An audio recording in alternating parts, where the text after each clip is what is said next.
여태껏 누구보다 잘 살았다고 생각했던 저는 68세의 나이에 처음으로 목숨을 끊으려 했습니다. 6년 전 아내와 사별하고 34평 아파트에서 홀로 지내고 있었습니다. 대기업에서 정년 퇴직하고 퇴직금과 개인연금으로 경제적으로는 여유롭게 지내는 편이었죠.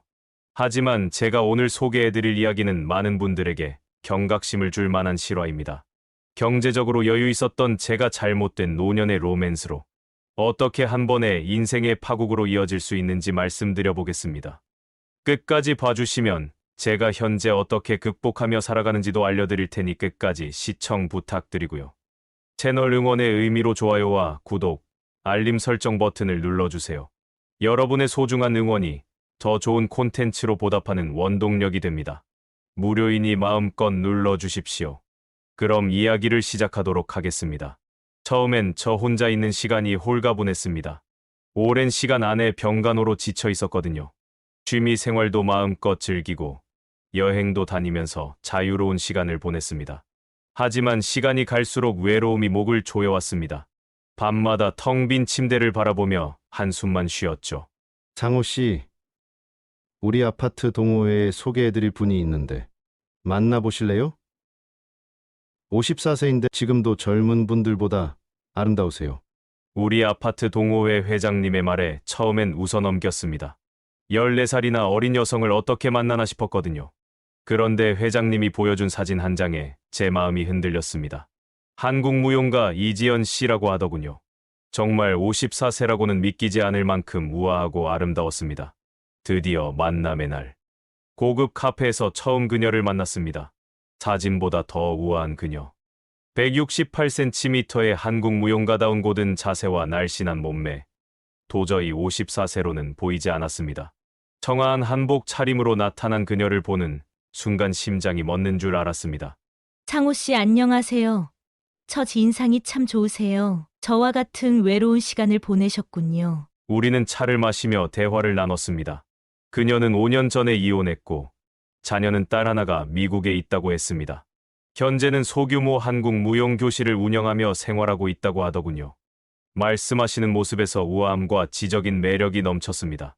그녀는 제 이야기를 귀 기울여 들으며 때때로 눈을 맞추고 미소 지어 주었습니다. 대기업 출신인 제게 은근히 호감을 보이는 듯했습니다.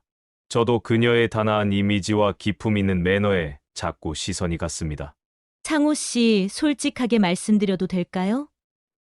저는 인연이란 서로를 제대로 알아갈 때 빛난다고 생각해요. 차를 마시며 대화를 나누던 중 지연 씨가 갑자기 진지한 표정을 지었습니다. 저도 모르게 앞으로 몸을 기울이며 그녀의 말에 귀를 기울였습니다. 첫 만남의 이야기가 깊어질수록 분위기는 더욱 무르익어 갔습니다.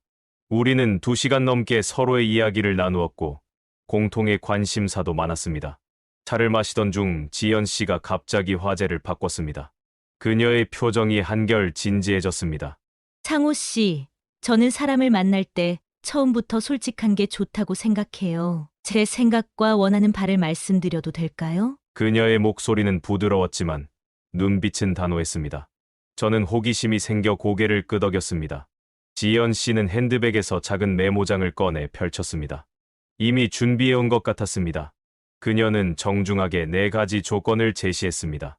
첫째, 우리 관계가 발전한다면 적어도 2달간은 그녀가 제 아파트로 들어와 동거해야 한다는 것이었습니다. 둘째, 동거 기간 동안의 모든 생활비는 제가 부담해야 한다는 조건이었습니다. 세 번째로 놀라웠던 것은 한 달에 2번 해외여행을 가야 한다는 것이었습니다. 일본이나 중국 같은 가까운 나라가 아닌 유럽이나 미국 같은 장거리 여행이었습니다. 저는 그녀의 조건들을 듣고 있노라니 마치 계약서를 검토하는 기분이 들었습니다. 그런데 이 모든 것보다 더 놀라운 조건이 남아 있었습니다. 마지막 조건이 가장 중요한데요. 창호 씨, 저는 하루에 2번씩 육체적 교감이 필요합니다. 아침, 저녁으로요. 이건 제게 타협할 수 없는 사항이에요. 저는 순간 그 자리에서 물 한 잔을 홀짝 마시다 기침을 터뜨렸습니다. 이틀에 한 번도 아니고 하루에 2번이라니 제 나이 68세에 이런 요구는 상상도 못했던 일이었습니다. 게다가 그녀의 표정은 농담이 아니라 진심이었습니다. 침묵이 이어지자 그녀는 다시 말을 이었습니다. 제 요구가 과하다고 생각하실 수도 있지만 솔직히 말씀드리면 이전 관계들이 모두 이 문제로 깨졌어요. 저는 활력이 넘치는 삶을 원합니다. 그녀는 메모장을 접어 다시 핸드백에 넣었습니다. 그리고는 차분하게 차를 마시며 제 반응을 기다렸습니다. 표정은 여유로웠지만 눈빛에서는 단호함이 느껴졌습니다. 저는 정신을 차리려 애썼습니다. 퇴직금과 연금으로 여유 있게 살고 있다고는 하지만 한 달에 2번 해외여행은 재정적으로도 큰 부담이었습니다. 그리고 하루에 2번씩 그녀의 요구를 들어주는 것은 솔직히 상상만으로도 심장이 빠르게 뛰었습니다. 지연 씨는 제 고민하는 표정을 읽었는지 부드럽게 웃으며 말했습니다. 시간을 드릴게요. 진지하게 생각해 보시고 연락 주세요. 단, 이 조건들은 변경할 수 없다는 점 기억해 주세요. 이날 이후 저는 며칠 밤을 뒤척였습니다. 그녀의 우아함과 아름다움은 분명 매력적이었습니다.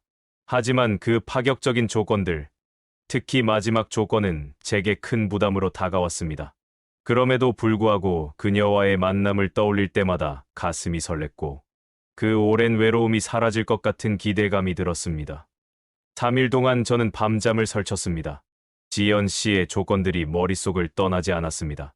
한편으로는 그녀의 제안이 너무 과하다고 생각하면서도 다른 한편으로는 그녀의 모습이 자꾸 떠올랐습니다. 한국 무용으로 다듬어진 그녀의 우아한 자태, 대화할 때마다 느껴지던 지적인 매력, 그리고 무엇보다 그 따스한 미소. 결국 저는 결단을 내렸습니다. 떨리는 마음으로 지연 씨에게 전화를 걸었습니다. 지연 씨, 생각해봤습니다. 당신 조건에 동의합니다. 정말요? 상우 씨, 기뻐요. 제 마음을 받아주셔서 감사해요. 다만 한 가지 부탁이 있어요. 약 3주 정도 준비 기간을 가질 수 있을까요? 그동안 데이트도 하면서 서로를 더 알아가고 제가 체력 관리도 해보겠습니다. 물론이죠. 이해해요. 상우 씨도 준비할 시간이 필요하시죠? 저도 그 시간 동안 우리 집을 정리하고 짐을 꾸릴 수 있으니 좋아요. 그렇게 우리는 3주 동안 데이트를 시작했습니다. 주말마다 만나 미술관도 가고 음악회도 관람했습니다. 헬스클럽에도 등록해 매일 운동을 시작했고 지연 씨가 추천한 한의원에서 보약도 지어 마셨습니다. 상우 씨, 운동하시니 훨씬 젊어 보이세요. 정말 열심히 하고 계시네요. 지연 씨를 위해서라면 뭐든지 할 수 있어요. 당신이 행복하길 바라니까요. 전 이미 행복해요. 상우 씨가 제 조건들을 진지하게 받아들여 주시니까요. 매번 만날 때마다 지연 씨는 제게 살짝 스킨십을 하며 앞으로의 동거 생활에 대한 기대를 나타냈습니다. 저는 그런 그녀의 모습에 설렘과 동시에 불안함도 느꼈습니다. 준비 기간 3주가 지나고 드디어 지연 씨가 제 아파트로 이사 오는 날이 되었습니다. 저는 아파트를 깨끗이 청소하고 새 침구류도 구입했습니다. 와, 정말 멋진 집이에요.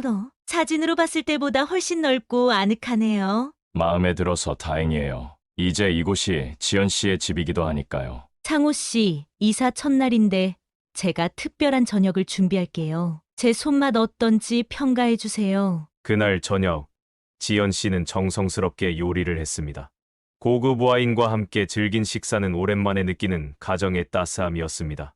정말 맛있어요. 지연 씨는 요리도 잘하시네요. 무용만 해온 게 아니에요. 살림도 제법 할 줄 알죠?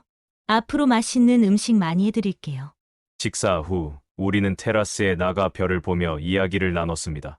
지연 씨가 제 손을 잡았을 때 심장이 터질 것 같았습니다. 오늘 밤 우리 약속대로 시작해볼까요? 지연 씨의 목소리가 떨렸습니다. 저도 긴장된 마음을 감출 수 없었습니다. 네, 준비됐습니다. 침실로 들어가면서 저는 심장이 목구멍까지 올라오는 것 같았습니다. 지연 씨는 제 손을 꼭 잡고 부드럽게 미소 지었습니다. 긴장하지 마세요. 천천히 진행할게요. 상우 씨가 불편하시면 언제든 말씀하세요. 사실 조금 떨리네요. 아내와 사별한 후로 이런 경험이 이해해요. 저도 마찬가지예요. 새로운 사람과의 첫 시간은 항상 특별하죠. 제가 리드할게요. 지연 씨는 조명을 어둡게 조절하고 은은한 클래식 음악을 틀었습니다. 그녀의 섬세한 배려가 긴장감을 조금 누그러뜨렸습니다. 상우 씨, 눈을 감으세요. 그리고 느껴보세요.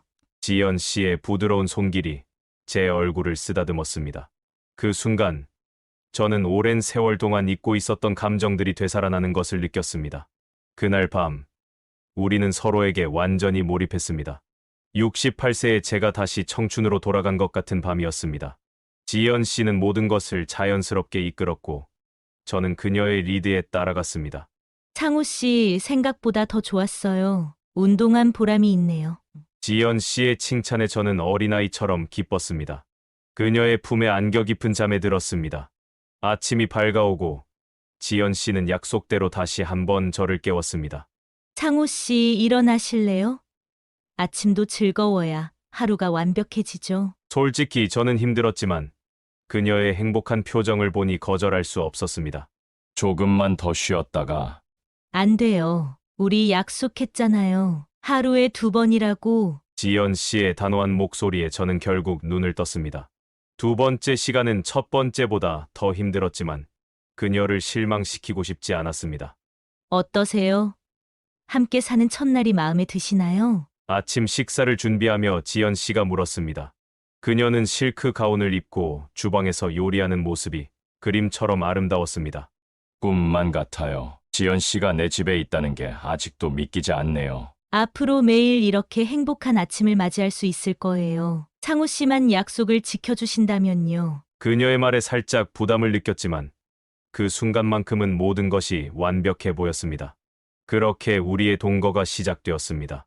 처음 며칠은 모든 것이 꿈결 같았습니다. 아침에 눈을 뜨면 예쁘게 차려진 식사가 기다리고 있었고 저녁이면 와인과 함께 로맨틱한 시간을 보냈습니다. 함께 살기 시작한 첫 한 달은 정말 행복했습니다. 마치 신혼부부처럼 서로에게 배려하고 즐거운 시간을 보냈죠. 지연 씨는 집안 살림을 완벽하게 해냈고 저는 그녀가 원하는 경제적 지원을 아낌없이 했습니다. 약속대로 고급 레스토랑에서 식사도 자주 했고 첫 달에는 괌으로 4박 5일 여행도 다녀왔습니다. 하지만 시간이 흐르면서 점점 문제가 생기기 시작했습니다. 가장 큰 어려움은 역시 그녀의 마지막 조건이었습니다. 처음 몇 주간은 설렘과 애정으로 하루에 2번이라는 요구를 맞출 수 있었지만 점차 제 몸이 한계를 느끼기 시작했습니다. 아침에 일어날 때마다 허리가 아팠고 밤에는 심장이 두근거리는 증상이 나타났습니다. 한의원에서 지은 보약을 계속 마시며 버텼지만 68세의 제 나이에 무리가 갔습니다. 2달 정도 지나자 심각한 피로감과 함께 혈압도 불안정하게 오르내리기 시작했습니다. 오늘은 좀 쉬었으면 해요. 몸이 너무 피곤해서. 어느 날 저녁 용기를 내어 지연 씨에게 말했습니다. 그녀는 잠시 침묵하더니 실망한 표정으로 대답했습니다. 창호 씨, 우리 처음부터 약속했잖아요. 이 조건은 절대 타협할 수 없다고요. 그날은 어떻게든 제 몸을 이끌어 그녀의 요구를 들어주었지만 점점 이런 상황이 자주 발생했습니다. 아침에 일어나면 온몸이 쑤시고 때로는 심장이 불규칙하게 뛰는 느낌이 들었습니다. 의사를 찾아가니 과로와 스트레스로 인한 증상이라며 휴식을 취하라고 권했습니다. 하지만 지연 씨에게 이 사실을 말하기가 쉽지 않았습니다. 그녀의 실망한 표정을 보는 것이 두려웠고 무엇보다 그녀를 잃을까 두려웠습니다. 그래서 무리해서 계속 그녀의 요구를 들어주려 했습니다. 3달이 지났을 무렵 저는 더 이상 견딜 수 없는 지경에 이르렀습니다. 의사는 심각하게 건강 상태를 경고했고 저 역시 매일 아침 일어나는 것이 고통스러울 정도였습니다. 결국 어느 날 저녁 저는 지연 씨에게 솔직하게 말할 수밖에 없었습니다. 지연 씨, 미안하지만 더 이상 하루에 2번은 어려울 것 같아요. 의사 선생님이 제 건강에 적신호가 켜졌다고 하셨어요. 일주일에 2-3번 정도로 줄이면 안 될까요? 그 순간 지연 씨의 표정이 돌변했습니다. 그동안 보여주던 부드러운 미소는 사라지고 날카로운 눈빛으로 저를 쳐다봤습니다. 그럴 거면 왜 처음에 약속했어요? 저를 속이신 거예요? 그날 밤 처음으로 우리는 심한 말다툼을 했습니다. 지연 씨는 제가 약속을 지키지 않는다며 화를 냈고 저는 건강 문제를 이해해달라고 간곡히 부탁했습니다. 하지만 대화는 평행선을 달렸고 결국 그녀는 침실 문을 쾅 닫고 들어가 버렸습니다. 다음 날부터 우리의 관계는 급속도로 악화되었습니다. 아침 식사 때는 무거운 침묵만 흘렀고 퇴근 후에도 예전처럼 반갑게 맞아주지 않았습니다. 대신 날카로운 질문과 비난이 이어졌습니다. 당신은 나를 원하지 않는 거죠? 내가 더 이상 매력적이지 않은 거예요? 제가 아무리 설명해도 그녀는 제 말을 믿으려 하지 않았습니다. 오히려 자신의 전 남편과 저를 비교하며 같은 패턴이 반복된다고 말했습니다. 그럴수록 저는 더 큰 압박감과 죄책감에 시달렸습니다. 건강은 계속 악화되었습니다.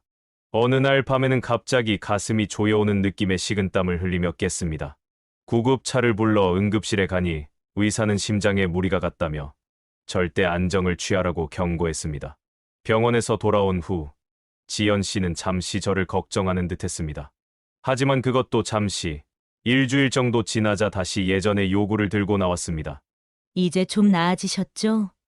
우리 약속을 다시 지킬 수 있겠어요? 저는 더 이상 무리할 수 없다고, 제 건강이 감당할 수 없다고 설명했지만 그녀는 점점 더 짜증을 내며 저를 압박했습니다.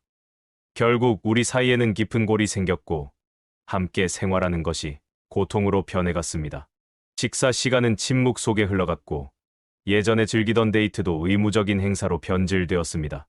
지연 씨는 점점 더 자주 과거 이혼 이야기를 꺼내며 저를 비교했고 자신의 매력이 떨어졌냐며 저를 자극했습니다. 제 건강은 물론 정신적으로도 너무 힘들어졌습니다. 밤에는 불면증에 시달렸고 낮에는 집에 들어가는 것이 두려웠습니다. 한때는 그토록 설레고 행복했던 공간이 이제는 부담과 스트레스가 가득한 곳으로 변해버렸습니다. 갈등이 계속되면서 지연 씨의 태도는 점점 더 공격적으로 변해갔습니다. 관계가 가장 나빠진 것은 함께 산 지 4개월쯤 되었을 때였습니다. 그날 저는 병원에서 혈압약 처방을 받고 돌아왔는데 지연 씨가 거실에서 무언가를 보고 있었습니다. 지연 씨는 제게 스마트폰을 내밀었습니다. 화면에는 그녀가 운영했던 과거 무용학원의 사진들이 가득했습니다. 특히 50대 초반으로 보이는 남성 회원들과 함께 찍은 사진들이 많았습니다. 옛날에 우리 학원에 다녔던 회원분들이에요. 다들 상우 씨와 나이가 비슷한데 얼마나 에너지가 넘치는지 모르실 거예요. 지연 씨는 사진을 하나하나 넘기며 설명했습니다.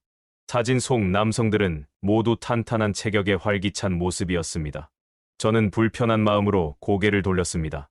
그녀는 특히 박종훈이라는 61세 남성 회원과 김민석이라는 65세 회원에 대해 자세히 설명했습니다.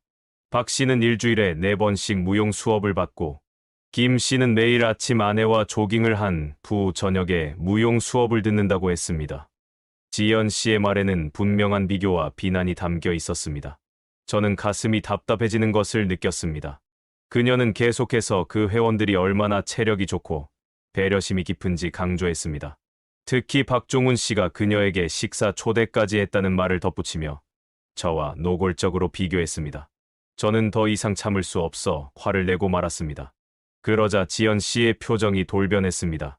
처음 보는 냉랭한 눈빛으로 저를 바라보더니 천천히 입을 열었습니다. 그럼 헤어질까요? 상우 씨가 그렇게 원하시면 제가 떠나도 좋아요. 저는 잠시 할 말을 잃었습니다. 사실 그동안의 스트레스로 헤어지고 싶다는 생각도 여러 번 들었지만 막상 그녀가 떠난다고 하니 불안한 마음이 들었습니다. 저는 우리 관계를 더 노력해보자고 제안했지만 지연 씨는 단호한 태도를 보였습니다. 그리고 갑자기 태도를 바꾸더니 낮은 목소리로 덧붙였습니다. 이 동네에 정이 들었고 이웃들과도 관계가 좋아져서 떠나기 아쉽다는 말을 했습니다. 그러다 그녀는 폭탄 같은 요구를 했습니다. 만약 정말 헤어지길 원하신다면 이 아파트를 제 명의로 넘겨주세요. 순간 귀를 의심했습니다. 34평 아파트를 그녀 명의로 넘기라니 어림도 없는 말이었습니다. 제가 40년 넘게 모아온 재산인데 어떻게 그럴 수 있냐고 반박했습니다. 그럼 계속 이렇게 사시든가요. 상우 씨의 약속 불이행으로 제가 받은 정신적 피해는 법적으로도 충분히 보상받을 수 있는 문제예요. 지연 씨는 갑자기 법적인 용어들을 사용하며 저를 압박했습니다. 정신적 피해라니 동거한 지 고작 4개월 만에 이런 요구를 한다는 것이 말이 안 된다고 생각했습니다. 그날 이후로 지연 씨는 매일같이 아파트 명의 이전 이야기를 꺼냈습니다. 식사 시간에도 TV를 볼 때도 심지어 제가 전화 통화하는 중에도 끊임없이 같은 요구를 반복했습니다. 아침에 눈을 뜨면 제일 먼저 듣는 말도 밤에 잠들기 전 마지막으로 듣는 말도 아파트 명의 이전에 관한 이야기였습니다. 명예 이전 언제 해주실 거예요? 제 변호사가 서류 준비를 기다리고 있어요. 이런 압박은 매일 계속되었고, 심지어 그녀는 자신의 변호사와 통화하는 모습을 일부러 제 앞에서 보여주기도 했습니다. 법적 조치를 취하겠다는 협박도 서슴지 않았습니다. 스트레스는 극에 달했고, 제 건강 상태는 더욱 악화되었습니다. 혈압이 위험 수준까지 올라갔고, 불면증에 시달리며 밤마다 식은땀을 흘렸습니다. 집에 들어가는 것이 두려워 귀가 시간을 자꾸 늦추게 되었습니다. 한때는 따뜻한 보금자리였던 제 집이 이제는 전쟁터가 되어버렸습니다. 지연 씨는 때로는 눈물을 보이며 제게 애원하기도 하고, 때로는 소리를 지르며 화를 내기도 했습니다. 이런 감정의 롤러코스터를 타면서 저는 점점 더 지쳐갔습니다. 동네 이웃들의 시선도 신경 쓰였습니다. 지연 씨가 소리를 지를 때면 옆집 아파트에서도 들릴 정도였기 때문입니다. 한 번은 이웃 주민이 소음 때문에 배를 누르기도 했습니다. 그때의 창피함과 당혹감은 말로 표현할 수 없었습니다. 이러다 심장마비로 쓰러지시면 어쩌실 건데요? 그냥 아파트 명의만 넘겨주시면 모든 게 끝나요. 지연 씨의 끊임없는 명예 이전 요구는 제 정신을 갉아먹었습니다. 밤낮으로 아파트 이야기만 듣다 보니 이제는 귀에 못이 박힐 지경이었습니다. 그렇다고 34평 아파트를 넘겨줄 수는 없었습니다. 이 집은 제가 40년 넘게 일하며 모은 유일한 자산이었고, 노후를 보낼 보금자리였습니다. 어느 날 아침, 지연 씨가 짐을 싸기 시작했습니다. 정말로 떠날 생각인가 싶어 당황했습니다. 떠난다면 좋을 듯도 하면서도 한편으로는 그녀가 없는 일상이 너무 적막할 것 같아 두려웠습니다. 이제 떠날게요. 전 더 이상 약속 못 지키는 사람과 이렇게 살 수 없어요. 돈으로라도 줘요. 지연 씨는 단호한 표정으로 말했습니다. 짐을 구리는 그녀를 바라보니 갑자기 죄책감이 밀려왔습니다. 아무리 그녀의 요구가 지나쳤다고 해도 약속을 지키지 못한 것은 사실이었습니다. 결국 저는 극단적인 선택을 했습니다. 집 명의는 넘길 수 없으니 퇴직금 일부를 깨서 위로금을 주자고 제안했습니다. 처음에는 3천만 원을 제안했지만 지연 씨는 거절했습니다. 결국 협상 끝에 5천만 원으로 합의했습니다.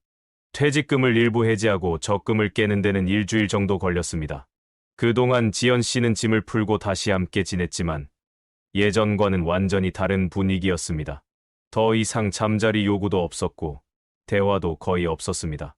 그저 서류 처리와 송금 날짜만 계속 물어볼 뿐이었습니다. 드디어 5천만 원을 지연 씨 계좌로 송금했습니다. 돈이 입금된 것을 확인한 지연 씨는 다시 짐을 싸기 시작했습니다. 그날 저녁, 그녀는 아무 말 없이 집을 나갔고 저는 텅 빈 아파트에 혼자 남았습니다. 드디어 평화가 찾아왔다고 생각했습니다. 비록 5천만 원이라는 큰 돈을 잃었지만 이제 더 이상 스트레스와 압박에서 벗어날 수 있다는 생각에 오히려 마음이 가벼워졌습니다. 약을 먹지 않아도 잠을 잘 수 있었고 혈압도 서서히 안정되기 시작했습니다. 그런데 평화는 오래가지 않았습니다. 지연 씨가 떠난 지 정확히 3주 후 갑자기 그녀에게서 전화가 왔습니다. 창호 씨, 잘 지내셨어요? 몸은 좀 어떠세요? 친근한 목소리에 잠시 당황했습니다. 그녀는 마치 아무 일도 없었던 것처럼 일상적인 대화를 이어갔습니다. 날씨 이야기, 건강 이야기를 하더니 갑자기 본론으로 들어갔습니다. 사실 전화드린 이유가 있어요. 제가 이번에 한국무용학원을 차리려고 하는데 자금이 조금 부족해서요. 순간 등줄기에 식은땀이 흘렀습니다. 예감이 좋지 않았습니다. 지연 씨, 우리는 이미 합의했잖아요. 5천만 원으로 모든 걸 정리하기로 했잖아요. 그건 우리 관계에 대한 정리였고 이건 제 새 출발을 위한 부탁이에요. 학원을 차리려면 최소 1억은 있어야 하는데 그녀의 말에 가슴이 덜컥 내려앉았습니다. 이미 5천만 원을 줬는데 또 1억을 달라니 도저히 이해할 수 없었습니다. 단호하게 거절했지만 지연 씨는 포기하지 않았습니다. 그날 이후 지연 씨는 또다시 저를 압박하기 시작했습니다. 이번에는 직접 찾아오지는 않았지만 전화와 문자를 끊임없이 보냈습니다. 처음에는 학원 사업 계획서를 보내며 투자를 요청하는 시기였습니다. 하지만 제가 계속 거절하자 그녀의 태도가 점점 달라졌습니다. 창호 씨, 우리 사이의 비밀을 이웃들이 알면 어떨 것 같아요? 키키 아드님 가족에게 이야기하면 어떨까요? 노골적인 협박이었습니다. 저는 충격에 빠졌고 다시 한번 극심한 스트레스에 시달리기 시작했습니다. 불면증이 재발했고 식은땀을 흘리며 밤을 지새우는 날이 많아졌습니다. 제가 계속 거절하자 지연 씨는 실행에 옮겼습니다. 어느 날 아파트 단지 주민들에게 저희 사이를 암시하는 문자 메시지를 보냈습니다. 관리사무소 직원을 통해 주민 연락처 일부를 입수한 모양이었습니다. 문자 내용은 구체적이진 않았지만 동네 어르신의 이중 생활이라는 문구가 있었습니다. 문자 메시지를 본 이웃들로부터 몇 통의 전화가 왔습니다. 다들 무슨 일인지 물어보는 내용이었습니다. 저는 그저 악의적인 소문이라고 얼버무렸지만 마음속 불안은 극에 달했습니다. 특히 우리 아파트 관리소장님에게도 연락이 갔다는 사실을 알게 되었을 때는 정말 큰 충격을 받았습니다. 처음 지연 씨를 소개해준 분이었기에 더욱 창피했습니다. 결국 지연 씨에게 연락했습니다. 떨리는 목소리로 만나자고 했습니다. 강남의 한 카페에서 그녀를 만났을 때 지연 씨는 마치 아무 일도 없었던 것처럼 우아한 미소를 지으며 앉아 있었습니다. 창호 씨, 이렇게 만나니 반갑네요. 잘 지내셨어요? 그녀의 태연한 모습에 분노가 치밀었지만 참을 수밖에 없었습니다. 지연 씨는 차를 한 모금 마시더니 곧바로 본론으로 들어갔습니다. 아시다시피 제가 정말 학원을 차리고 싶어요. 그리고 상우 씨의 도움이 필요해요. 1억만 투자해 주시면 모든 연락을 끊고 다시는 귀찮게 하지 않을게요. 제가 망설이자 그녀는 가방에서 휴대폰을 꺼내 보여주었습니다. 화면에는 제 지인들과 동창회 모임 멤버들의 연락처 목록이 있었습니다. 그 중에는 제가 이전 직장에서 함께 일했던 선후배들도 포함되어 있었습니다. 이분들에게 상우 씨가 어떤 약속을 하고 또 어떻게 그 약속을 어겼는지 알려드릴까요? 특히 그 하루에 2번이라는 조건에 대해서. 그 순간 제 안의 모든 저항이 무너졌습니다. 제 자존심, 체면보다 중요한 것은 평생 쌓아온 사회적 신용이었습니다. 예전 직장 동료들과 친구들이 저에 대해 그런 이야기를 듣는다면 68세의 이 나이에 모든 체면이 구겨질 것이었습니다. 알겠어요. 1억 원을 드리겠습니다. 하지만 이것으로 정말 끝이어야 합니다. 지연 씨는 승리의 미소를 지으며 고개를 끄덕였습니다. 이틀 뒤 저는 남은 퇴직금과 주식 그리고 일부 대출까지 받아 1억 원을 마련했습니다. 지연 씨의 계좌로 송금하면서 이것으로 정말 끝이길 간절히 바랐습니다. 돈이 입금된 것을 확인한 지연 씨는 문자 한 통을 보내왔습니다. 창호 씨, 투자 감사합니다. 약속대로 이제 연락 끊을게요. 행복하세요. 그 메시지를 읽으며 안도했지만 한편으로는 비통함이 밀려왔습니다. 1억 5천만 원.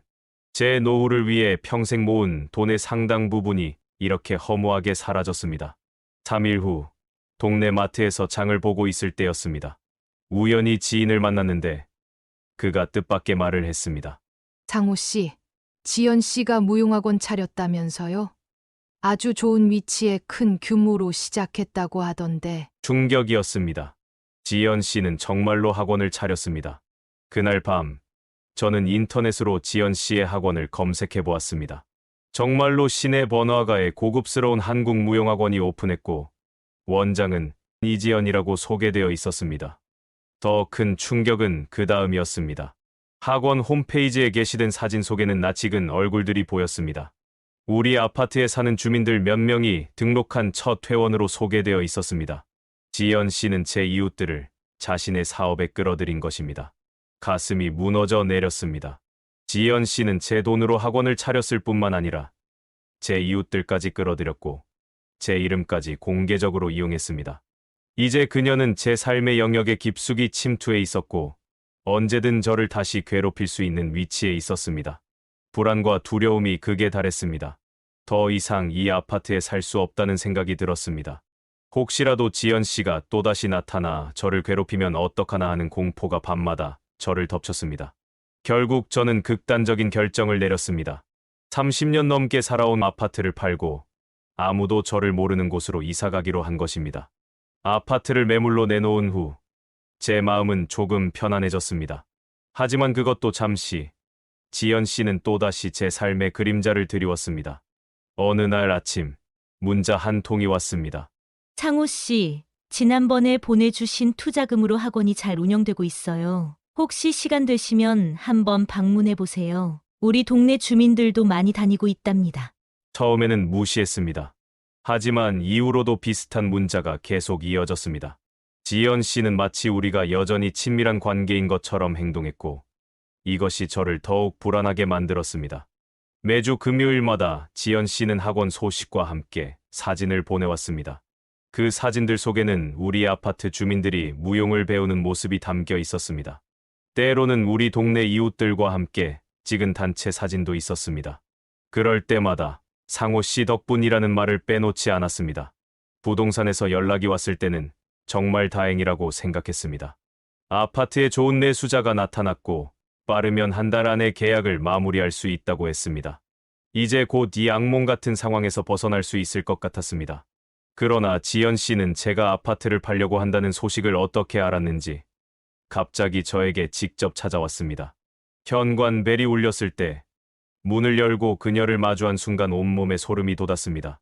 창호 씨, 이사 준비 중이시라고 들었어요. 제게 알리지도 않고 떠나실 생각이셨나요? 지연 씨는 여전히 우아하고 아름다웠지만 그 미소 뒤에 숨겨진 의도가 느껴졌습니다. 저는 당황스러움을 감추지 못하고 그녀를 거실로 안내했습니다. 창호 씨, 왜 그렇게 서두르세요? 우리 사이가 이렇게 끝나는 건 너무 슬픈 일이에요. 지연 씨의 말은 겉으로는 다정해 보였지만 그 속에는 분명한 위협이 담겨 있었습니다. 그녀는 마치 제가 그녀에게 알리지 않고 떠나는 것이 배신이라도 되는 것처럼 말했습니다. 대화 도중 그녀는 휴대폰을 꺼내 보여주었습니다.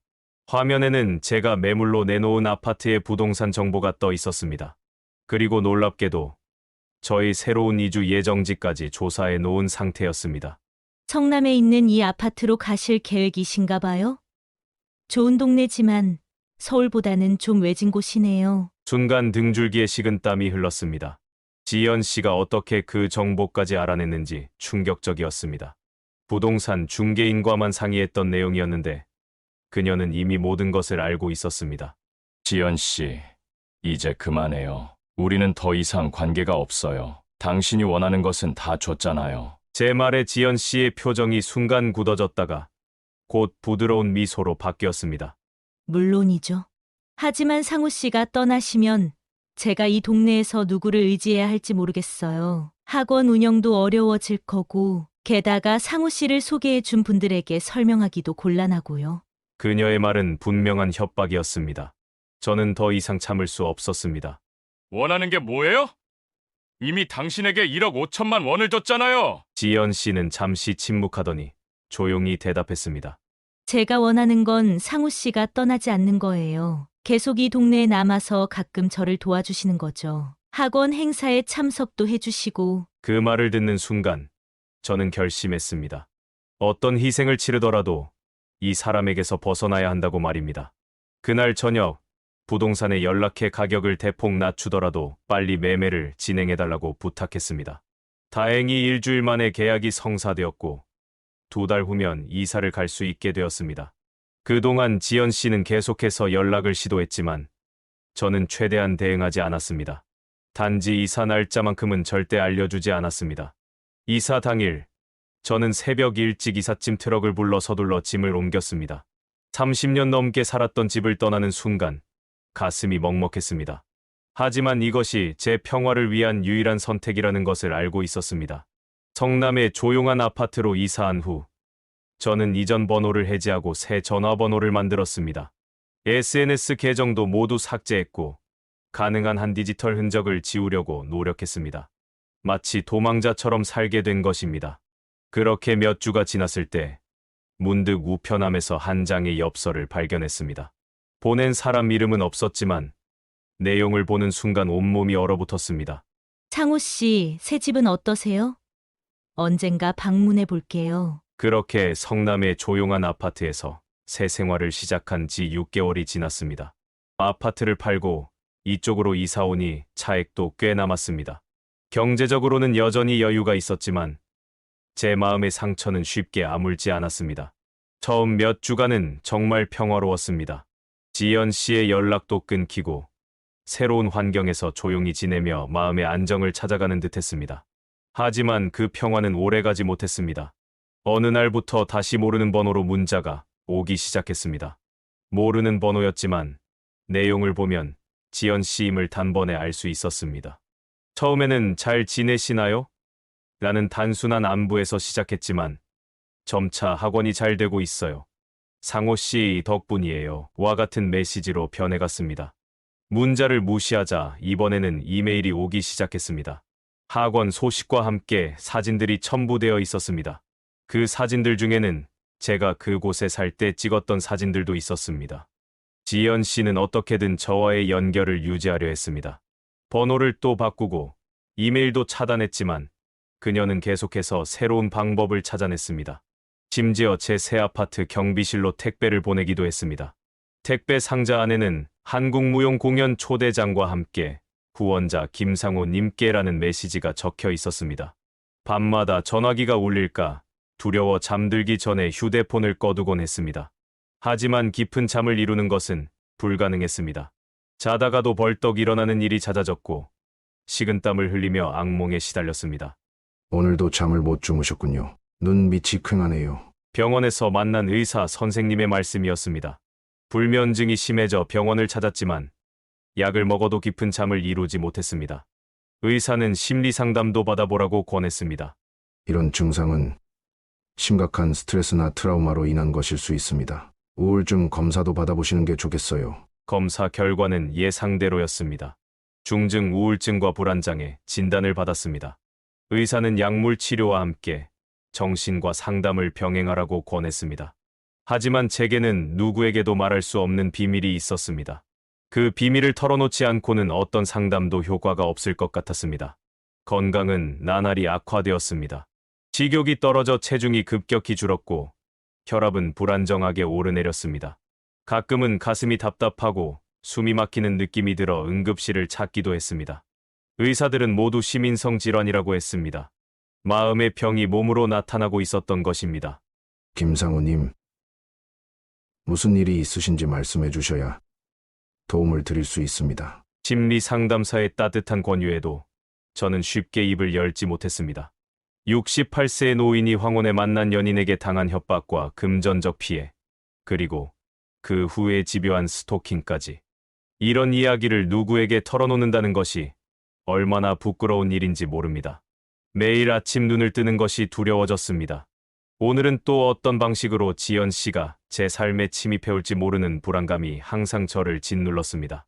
창문을 열고 밖을 내다볼 때마다 혹시 그녀가 밖에서 지켜보고 있지는 않을까 하는 공포가 엄습했습니다. 한때는 당당하게 대기업에서 일했던 제가 이제는 자신의 그림자조차 두려워하는 노인이 되어버렸습니다. 가끔은 거울 속 초라한 모습을 보며 눈물이 나오기도 했습니다. 한순간의 잘못된 선택이 내 인생을 이렇게 망가뜨릴 줄 누가 알았겠습니까? 혼자 중얼거리는 말이 습관이 되었습니다. 외로움을 달래려다 시작한 황혼의 연애가 제 삶을 완전히 파괴해버린 것입니다. 1억 5천만 원의 금전적 손실보다 더 큰 것은 제 자존심과 건강, 그리고 평안한 노후를 잃어버린 것이었습니다. 이제 저는 매일 밤 수면제를 복용하고 낮에는 항우울제와 혈압약을 먹으며 하루하루를 버티고 있습니다. 한 번의 실수, 한순간의 판단착오가 노년의 삶을 이토록 비참하게 만들 수 있다는 사실을 뼈저리게 느끼고 있습니다. 제 이야기는 여기서 마무리됩니다. 비록 지금도 정신적, 육체적 고통 속에서 하루하루를 버티고 있지만 저는 이 경험을 통해 깨달은 것들을 나누고 싶었습니다. 특히 저와 비슷한 처지에 놓인 노년층 분들에게 경종을 울리고 싶었습니다.